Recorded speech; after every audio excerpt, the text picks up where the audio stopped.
ஆண்டவர் இயேசு அவர்களை பார்த்து, மனுஷரால் இது கூடாததுதான், தேவனால இது கூடாதது அல்ல, தேவனால எல்லாம் கூடும் என்று சொல்லுகிறார். எனக்கு அன்பானவர்களே, அற்புதமான ஒரு வார்த்தை. நம்முடைய வாழ்க்கையிலே பல காரியங்களை இது என்னால் கூடாது, இது என்னால் முடியாது என்று சொல்லி நாம் தீர்மானிக்கிறோம். இயல்பாக இயற்கையாக சில காரியங்கள் நம்மால் கூடாது.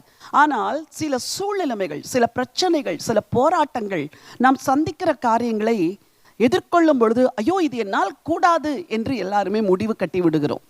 அன்பானவர்களே, இந்த மாதத்தில் உங்களால் எது கூடாது என்று நீங்கள் நினைக்கிறீர்களோ அவைகள் எல்லாவற்றையும் தேவனால் செய்யக்கூடும் என்று நீங்கள் விசுவாசிக்க வேண்டும். வாழ்க்கையில் எதெல்லாம் முடியாது என்று இன்றைக்கு நீங்கள் நினைக்கிறீர்கள்? என்னால் படிக்க முடியாது, இந்த வியாதி சுகமாகாது, என் தொழிலை இனிமேல் நடத்த முடியாது, குடும்ப உறவிலை இனிமேல் நாங்கள் இணைந்து வாழ முடியாது, இப்படியெல்லாம் பல நெருக்கமான சூழ்நிலைகளை சந்திக்கிறீர்கள் அல்லவா? என் பிள்ளையை குறித்து என் நம்பிக்கையே முடிந்து விட்டது, என் பிள்ளை ரட்சிக்கப்படுவாரா எனக்கு தெரியாது என்றெல்லாம் குழம்பி போயிருக்கிறீர்களே. ஆண்டவர் சொல்கிறார், மகனே மகளே, உன்னால் முடியாது, ஆனால் என்னால் இது கூடாததல்ல, என்னாலே எல்லாம் கூடும் என்று கர்த்தர் சொல்லுகிறார். 3 நாட்கள் உபவாசம், பரலோக தேவனிடத்திலே விண்ணப்பிக்கிறாள், மன்றாடுகிறாள். ஆண்டவர் எல்லாவற்றையும் மாற்றுகிறார். ராஜாவின் இருதயத்தை மாற்றி எஸ்தருக்கு ராஜாவின் கண்களிலே தயை கிடைக்க செய்கிறார்.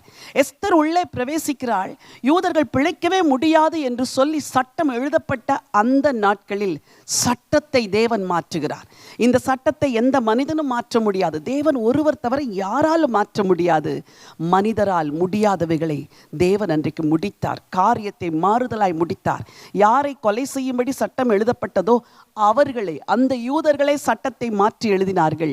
எதிரிகள் அழிக்கப்பட்டார்கள். உங்கள் வாழ்க்கையிலும் அப்படித்தான். நீங்கள் எதை நினைத்து இது என்னால் முடியாது, என் குடும்பத்தால் முடியாது, என் பிள்ளையால் முடியாது, என் கணவனால், என் மனைவியால், மருத்துவர்களால் என்னால் இது முடியாது என்று தீர்மானித்த காரியங்களை கர்த்தர் முடித்து தருவார். இந்த மாதமெல்லாம் சொல்லுங்கள், மனுஷரால் கூடாதவைகள் தேவனாலே கூடும், தேவனாலே எல்லாம் கூடும் என்று விசுவாசியுங்கள், அறிக்கை செய்யுங்கள், பெரிய காரியங்களை பெற்றுக்கொள்வீர்கள். உங்களுக்கு